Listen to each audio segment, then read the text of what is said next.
أعوذ بالله من الشيطان الرجيم بسم الله الرحمن الرحيم واستعينوا بالصبر والصلاة وإنها لكبيرة إلا على الخاشعين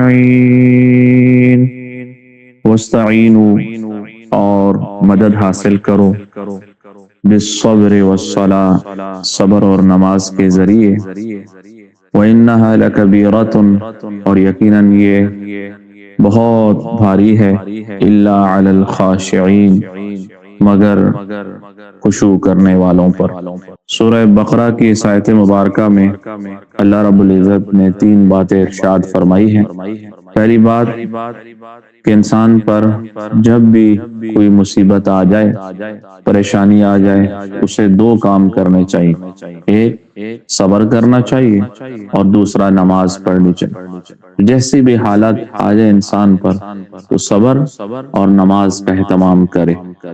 پھر ارشاد فرمایا کہ نماز بہت بھاری چیز ہے، مگر جو خشوع اختیار کرتے ہیں، دھیان سے نماز پڑھتے ہیں، ان کے لیے نماز مشکل نہیں ہے، ان کو نماز بہت آسان لگتی۔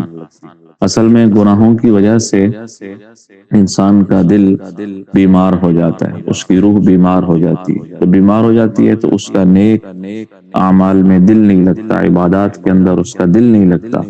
نماز جیسی پیاری چیز بھی اس پر بوجھ بن جاتی، کیونکہ وہ بیمار ہوتا ہے۔ بیمار شخص کو اچھی خوراک بھی اچھی نہیں لگتی، اس کا دل بیمار ہوتا ہے، اس لیے نماز میں اسے سکون دھیان نہیں ہوتا۔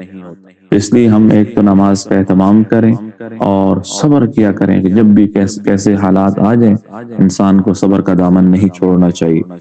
اور تیسری بات یہ ہے کہ نماز صرف پڑھنی نہیں ہے بلکہ خشوع کے ساتھ انسان دھیان کے ساتھ نماز پڑھے، کیونکہ ہماری نمازوں کا وزن کیا جائے گا تو جتنی دھیان کے ساتھ خشوع کے ساتھ نماز پڑھی جائے گی اتنی اللہ کے ہاں اس کی زیادہ قیمت ہوگی، اتنا اس کا زیادہ وزن ہوگا۔ تو اس لیے ہمیں پورے دھیان کے ساتھ انسان شروع سے آخر تک اللہ کی طرف متوجہ رہے کہ میں اپنے مالک کے سامنے کھڑا ہوں، اللہ سے باتیں کر رہا ہوں۔ اس کے لیے ضروری ہے کہ نماز کا ترجمہ بھی انسان کو آئے اور انسان کا دھیان اللہ کی طرف ہو۔ جتنا نماز کے اندر دھیان اللہ کی طرف ہوگا اتنا اس کا وزن زیادہ ہوگا، اور جتنی بے توجہی کے ساتھ، بے دھیانی کے ساتھ پڑھیں گے اتنا اس کا ثواب کم ہوگا۔ اللہ پاک ہم سب کو خشوع کے ساتھ نماز پڑھنے کی توفیق عطا فرمائے۔